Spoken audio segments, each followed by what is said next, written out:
Welcome. My name's Jason, and in this video, we're going to be discussing how you have a caffeine problem. You just don't know it yet.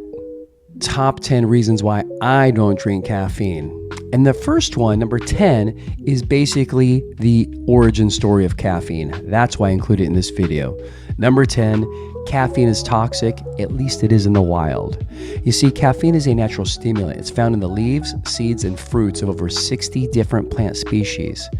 Caffeine is also a poison in its natural environment. You see, the caffeine is a defense mechanism for the plant. When consumed by insects, the caffeine will either kill, paralyze, or disrupt the insect's ability to reproduce. I know, pretty harsh, right? Caffeine will also kill competing foliage that's attempting to grow next to the caffeine plant. So right out of the gate, nature is telling us caffeine is a poison.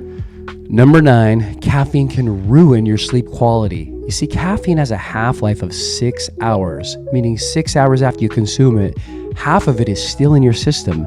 Caffeine has a quarter life of 12 hours, meaning 12 hours after you consume it.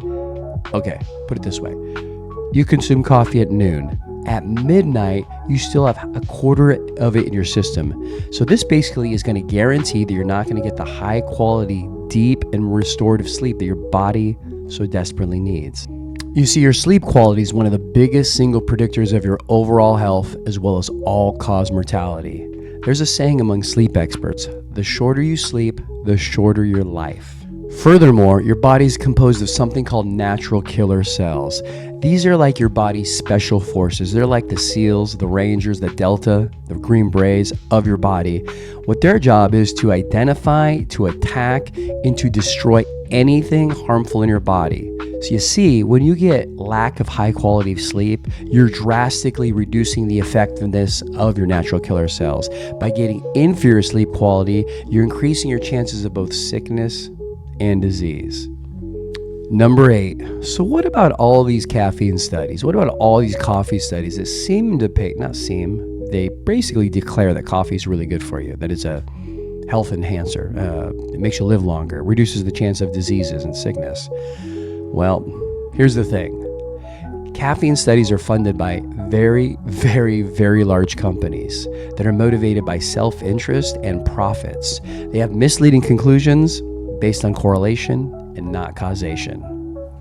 Any health benefits that coffee drinkers have can easily be explained by the enormous amounts of antioxidants present in coffee. You see, coffee actually has one of the largest antioxidant profiles of any food on the planet. And in case you're just a little bit rusty on your antioxidant knowledge, that's okay. We're going to bring you up to speed in about 30 seconds. So, antioxidants protect your body from the harmful effects of oxidation, which is the process of where free radicals, which are unstable molecules, can cause damage to our bodies. Antioxidants neutralize free radicals by donating electrons, preventing them from reacting with other molecules and causing chain reactions. Here's the most important part of this part. This helps to maintain cellular integrity and function, contributing to overall health and disease prevention. But it is worth noting you can also get antioxidants in your decaf coffee, as well as many other fruits and foods, actually, like blueberries, strawberries, raspberries, blackberries, beets, and many, many more. And so here's the thing. I would say most coffee drinkers get the majority of their antioxidants, if not nearly all their antioxidants, from only their coffee. They're not getting it from their food. They're not getting it from their diet, because most people in the US, I think it's like 75-80% of Americans consume something called the Standard American Diet. And yeah, here's the acronym to the Standard American Diet. It's so fitting, actually. So what this means is people that eat processed food or highly processed food. So you have this group over here that eats like crap. They consume a ton of coffee. And then you have this group over here, which consumes no caffeine, is not getting any antioxidants from their caffeine because they're not consuming it. They're also not getting it from their food. So of course, when you compare this group to this group's going to have better results, without a doubt, unequivocally. But you want to be in the third group, actually. You don't want to be in either one of these groups. You want to be in group 3. I'm calling it group 3.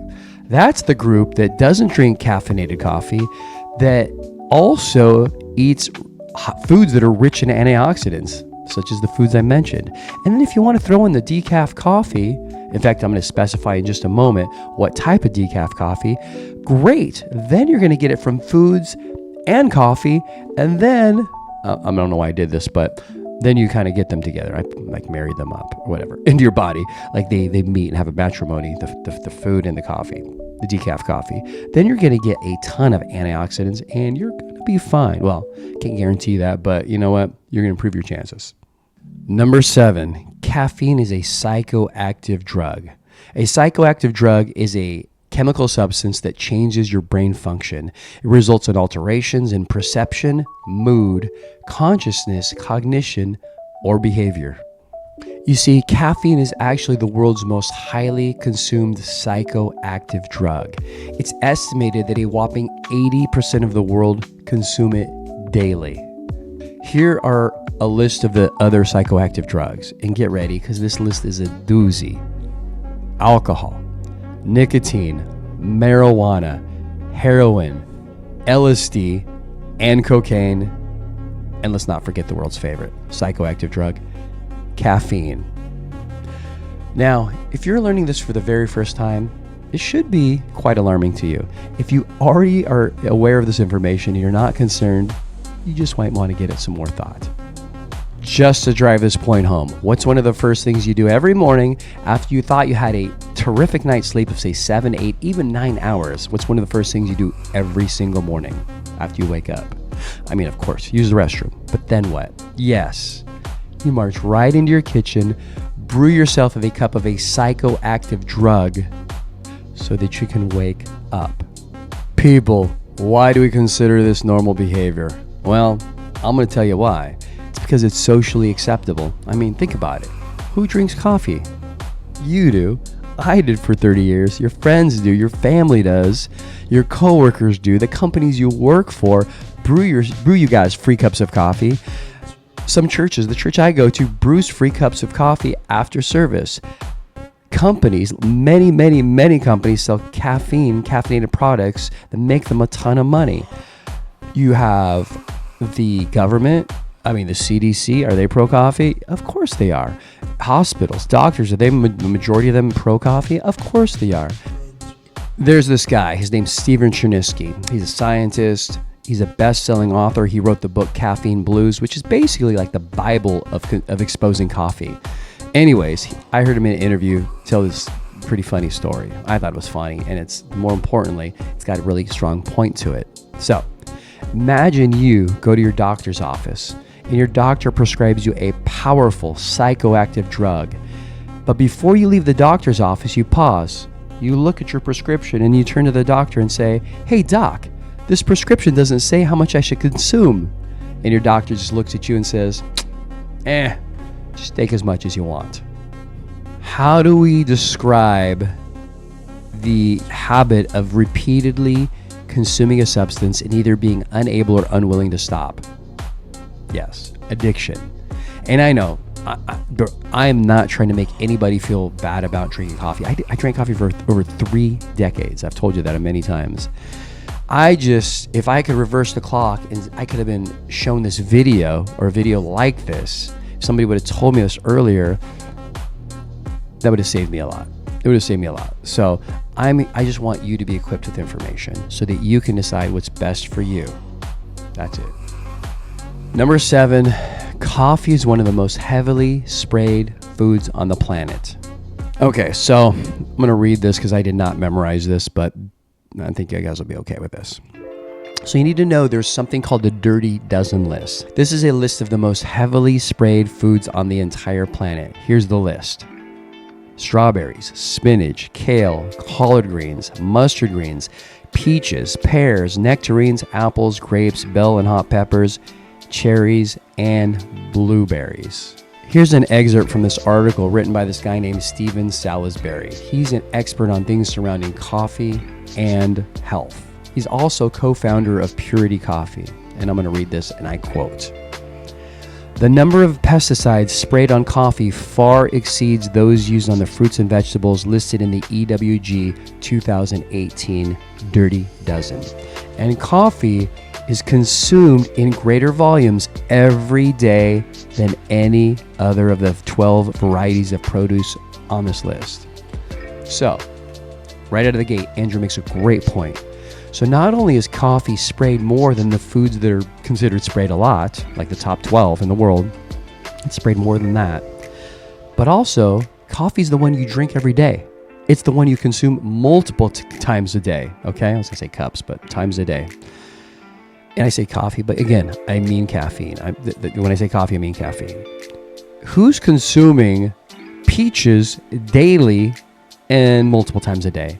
Who's consuming collard greens every day, multiple times a day? I mean, are there some people out there that are eating blueberries every day? Sure. Not very many. The majority of people are not doing that, but what they are doing is they're consuming coffee every single day, multiple times a day. It's crazy.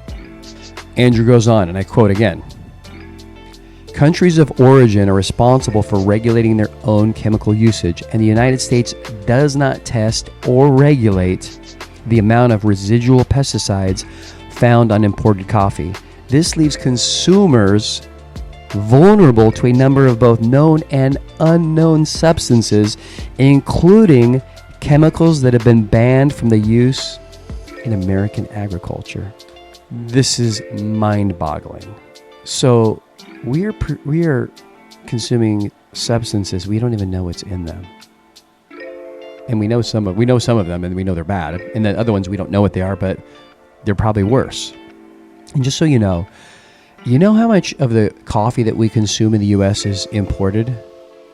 Yeah, all of it. I mean, 99%, if not more. I mean, do some people love Kona coffee from Hawaii? Sure. When's the last time you had a cup of Kona coffee? No. You know where coffee's coming from? South America, Africa, sorry, I was pausing there, and Asia Pacific. I mean, actually, there are more places. Here's the top 10 list of most imported coffees into the U.S., what countries they origin from. And actually, there's a couple surprising ones on there. Canada and Sweden. Wow, okay, that's cool. But nonetheless, you know what that's not? That's not the U.S. That's imported coffee. So that is really important that you know that. And I quote again from Andrew Salisbury.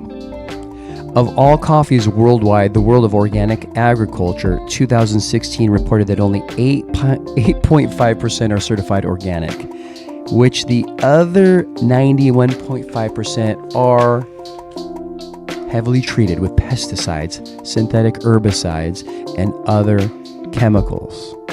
In case you're wondering, what's the problem with pesticides? I've heard about them. I don't really know what that means. I kind of was like that for a while. Actually, was like that for a while. I'm pretty sure I knew. In fact, I was like, I'm pretty sure they're bad. I just don't know why. Anyways, I'm going to read you this right here so that you can have some kind of context of why you don't want pesticides, especially in something you're eating every freaking day. Pesticides can be harmful to human health. Okay, what's that mean? Causing both acute effects like skin irritation and nausea, as well as chronic issues such as cancer and neurological damage. They also pose a risk to the environment, contributing to pollution and diversity loss. So, anyways, the ones that stuck out to me was like the cancer one and neurological diseases. So, there you go. Pesticides are not good, and I understand, like, they kill the insects and they enable food to grow. I get it. I get there's probably some net benefit maybe in there, but if you can have organic or heavily treated, which one are you going to choose? So, question: what type of coffee do you drink? Organic or heavily treated? Number 5, caffeine can increase your chances of miscarriage. One study in the Journal of the American Medical Association found that women who consume over 300 milligrams of caffeine per day had a 50% chance higher of a miscarriage. The exact mechanism by which the caffeine increases the chance of miscarriage is not fully understood, but it's believed that the caffeine may interfere with the development of the placenta or the fetus's blood flow. Now, some doctors will advise that drinking between 1 and 300 milligrams of caffeine per day is safe. However, the most popular cup at Starbucks has 300 milligrams of caffeine. That puts you right on the doorstep. And this is a perfect segue into point number 4. Number 4, caffeine reduces the blood and oxygen flow to your brain. And by the way, this is the whole reason why I made this video. This is the issue that my son had with coffee. So let's take a moment to appreciate the importance of the oxygen supply to your brain. Your brain requires about 20% of your body's overall total oxygen supply, despite your brain being made up of only 2% of your body's overall weight. Your brain's demand for oxygen is crucial to your cognitive function. You see, caffeine acts as a vasoconstrictor, which means it causes your blood vessels to constrict or get smaller.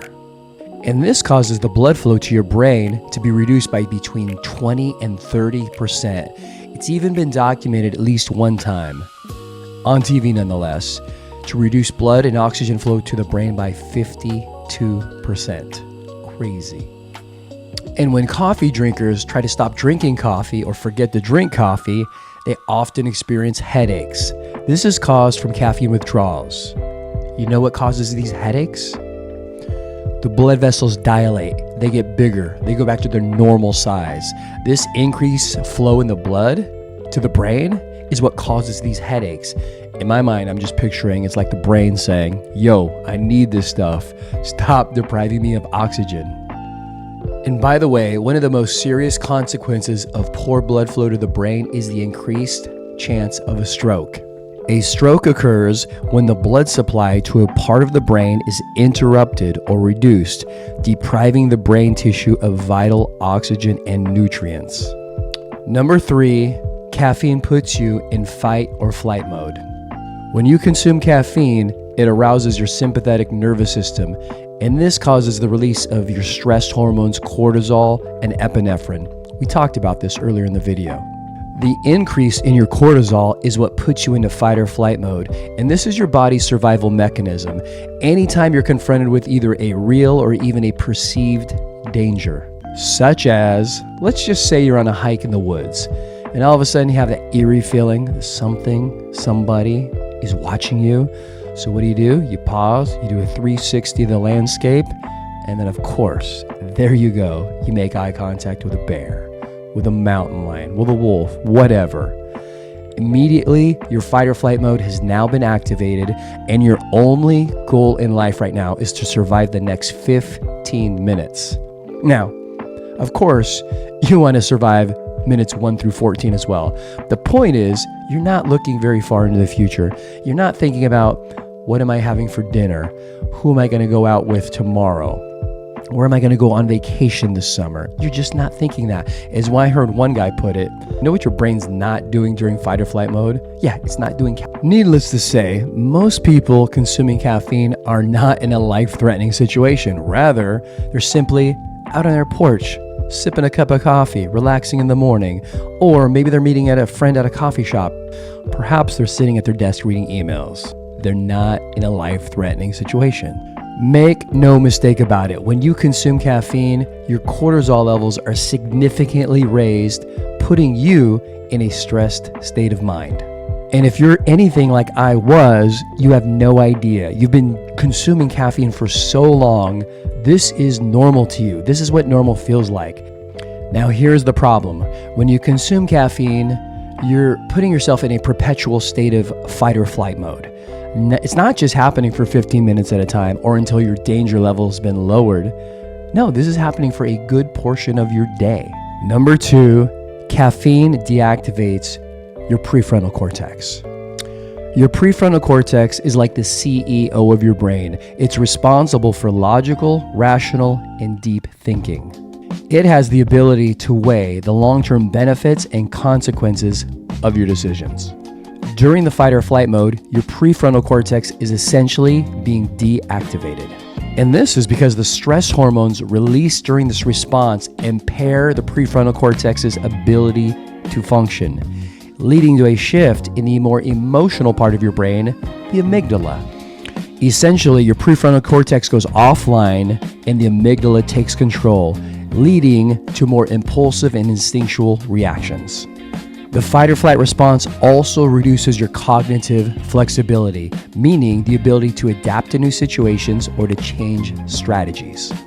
And chronic or prolonged stress can lead to structural changes in the prefrontal cortex, further impairing its function. And number one, caffeine reduces the hormone DHEA in your brain, in your body. And by the way, this number one is my number one because it's Stephen Chernisky's number one. He wrote the book Caffeine Blues because he was motivated by this fact. So what exactly is DHEA? Well, it's only the most comprehensive repair signal to your brain and your body. Throughout your day, your body and your brain undergoes a lot of stress, a lot of wear and tear. Imagine this. Imagine your car in one day had a fender bender. The window got broken. Somebody scratched it. Somebody wrote graffiti on it. The gas ran low. The oil ran low. Even the windshield wiper ran low.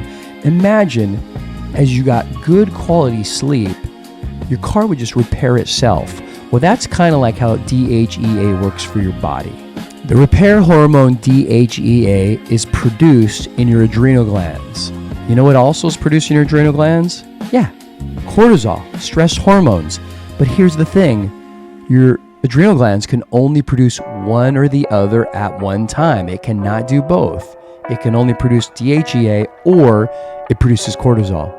Not both at the same time though. To provide you with a very simple metaphor, you can either drive your car or you can go swimming, but you can't drive your car and go swimming at the same time.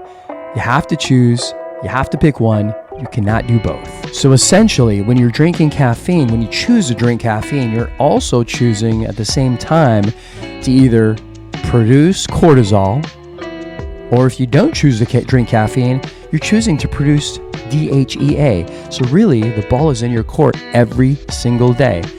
You want to focus in on stress, or you want to focus in on repairing the body and the brain. Additionally, DHEA is also referred to as the hormone of resilience. And what is resilience? Yeah, it's the ability to bounce back from misfortune when things don't go your way. When things don't go your way, how do you want to respond? Do you want to fold like a lawn chair, or do you want to respond well with calmness, strategy, etc.? There was this study done with, well, really, it was a test for Navy SEALs first.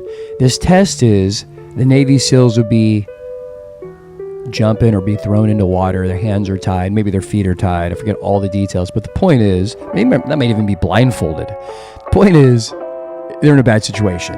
It's rough. It's tough. It's difficult. They have to go find oxygen in the bottom of the pool, okay? So some SEALs passed, some SEALs failed. But you know what's the interesting thing is? They ran the blood work of the SEALs, both that passed and failed afterwards. And you know what they determined? It's incredible. All the SEALs that passed had very, very high levels of DHEA in their body, in their system. All the SEALs that failed the test had a very, very low level of DHEA in their body. I thought that was fascinating. So take that into the real world.